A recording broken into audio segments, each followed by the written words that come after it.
Muy buenas noches, tutora Ana. Bueno, en realidad es de día, pero como estoy viviendo en estos momentos en Alemania, estamos en estos momentos en verano y los días son un poco más largos y bueno, por eso, por eso más bien buenas tardes sería. Entonces, para comenzar con esta exposición por vía del video, me gustaría contarle acerca de la experiencia educomunicativa, la cual tuve en el desarrollo de estos meses. Entonces, bueno, se aborda el concepto de educomunicación o se aborda primordialmente dando una mirada al siglo pasado, ya que en esta época se empezaron a desarrollar diferentes tecnologías de información con una enorme capacidad comunicativa y que favorecía de una manera positiva a las diferentes sociedades. Entonces estos procesos de información han sido a su vez mercantilizados por las grandes élites políticas, gubernamentales o sectores privados que buscan tener una monetización de información para para poder entender la perspectiva de educomunicación, también se debe pensar en la importancia del concepto de desarrollo. Este es un concepto que se trató y creo que es de bastante importancia, el cual fue acuñado a finales de la Segunda Guerra Mundial, entonces en la fecha de 1945, donde países los cuales tenían un poder considerado, un poder adquisitivo, pretendían ayudar a los llamados países en subdesarrollo en América Latina, entre ellos por supuesto Colombia y los países que conforman la región, para que estos pudieran alcanzar los mismos estándares de lo que ellos denominaban unos estándares de vida, de acuerdo a los que ellos tienen. Entonces, en cuanto a economía, educación, política, eh, tecnología, bueno, entonces, entre más aspectos. Sin embargo, este concepto de desarrollo ha cambiado de una manera bastante significante, ya que debe ser abordado o debe ser más bien concebido desde una perspectiva de índole cualitativo, pero entonces también olvidando lo cuantitativo, eh, en donde se debe analizar los aspectos económicos, los culturales, religiosos, bueno, y el bienestar que tenga de vida, que tenga un equilibrio permanente, el cual no afecte de una manera negativa a las personas, eh, que de las siguientes o posteriores generaciones. Mm, bueno, entonces la educación, de esta misma manera, la comunicación para educación, puede decirse que ha nacido en Estados Unidos, eh, por un carácter el cual ha sido netamente persuasivo por, por los teóricos como son Everett y Schramm, que, que quería que las diferentes naciones latinoamericanas pudieran dar un salto el cual era significativo a lo que ellos consideraban como una modernidad. Sin embargo, estos, esos denominados paradigmas participativos de comunicación que se estaban viviendo en el nuevo continente estaban tomando una fuerza, una fuerza bastante considerable. Entonces en Latinoamérica tenemos aspectos que surgieron en consecuencia, a estas teorías, o bueno, a esto que se estaba viviendo por medio de la influencia de los Estados Unidos. Entonces nacen las radios comunitarias,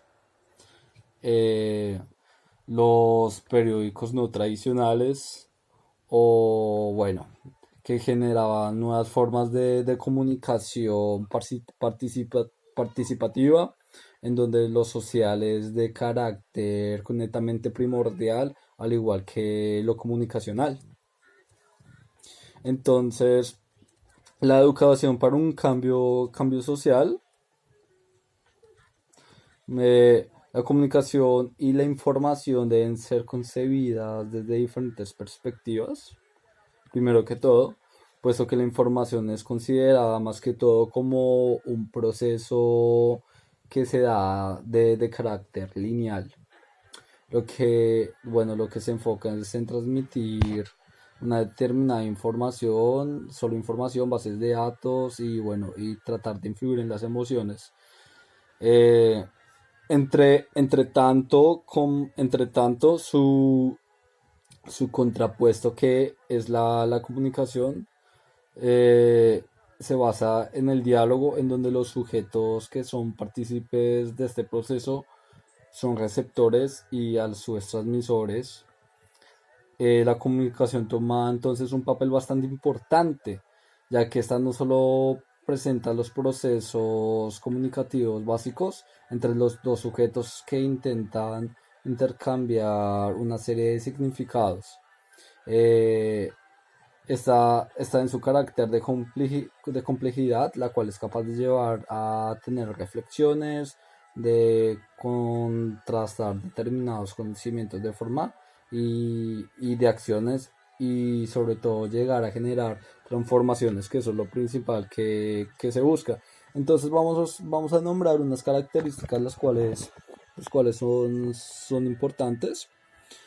El cambio social debe ser de carácter significativo y por tal motivo la participación de diferentes sujetos en la resolución de una determinada contingencia es bastante importante. Bueno, los espacios de participación, entonces la cultura en donde se encuentran involucrados los sujetos va a jugar un papel bastante importante en donde se deben resolver las determinadas problemáticas, eh, pero a su vez no se puede dar una universalización a las problemáticas sin tener en cuenta aspectos importantes como el idioma donde se encuentran los sujetos, los acontecimientos históricos, eh, lo político, en cuál posición política se enmarca y eso. Entonces la radio comunitaria, destacando aspecto, se destaca que las radios comunitarias obviamente surgen en América Latina como un medio antagónico de las radios comerciales y las estatales. Estas se destacarían por llevar a debatir temas de carácter coyuntural desde la comunidad, en donde se podría presentar aspectos como la participación, el diálogo, la unidad, entre otros aspectos los cuales son relevantes. Las radios comunitarias, esto es bastante importante porque permiten darle voz a aquellas personas que no tienen voz, que no lo han tenido, y tratan temas los cuales son vitales para una comunidad y que no son frecuentemente informados por los medios tradicionales de información, ya que eh, en su mayoría, eh, en su mayoría los medios masivos de comunicación se encuentran dirigidos bajo la, bajo la perspectiva del dueño del canal. Entonces una gran diferencia de esto es que de estos dos tipos de medios comunitarios, medios alternativos, es la importancia de ver cómo el sujeto es partícipe de, de poder ser mediador y de los diferentes procesos sociales y de informar de una manera objetiva. Entonces, en la radio comunitaria se puede ver que la primera radio comunitaria nace, bueno, una de las primeras radios comunitarias del país es la Sutatensa. No, no sé si está mal si la estoy diciendo correctamente, la cual nace como un medio de transformación social, en donde por medio de, bueno, de estas transmisiones se quería dar una alfabetización a los campesinos. Y bueno, también en Latinoamérica, en otros países como en Bolivia, también nace otra emisora, eh, que es bastante importante, en donde nace una emisora llamada la emisora de las minas, en donde también su objetivo primordial era la transformación social. Y bueno, para terminar, creo que es bastante importante nombrar sobre la comunicación participativa, la importancia de una exitosa comunicación participativa va a depender explícitamente de los procesos sociales y comunicativos en donde se desenvuelve para que haya un proceso de desarrollo transformador. Entonces, una de las características principales es que también se destaca la presencia de los llamados medios ya mencionados, los medios comunitarios como la radio, la televisión o los periódicos, los cuales ayudan a fomentar una comunicación para el desarrollo, ya que a través de estos medios comunitarios los ciudadanos son partícipes de crear pues los mensajes con un determinado contenido que tengan.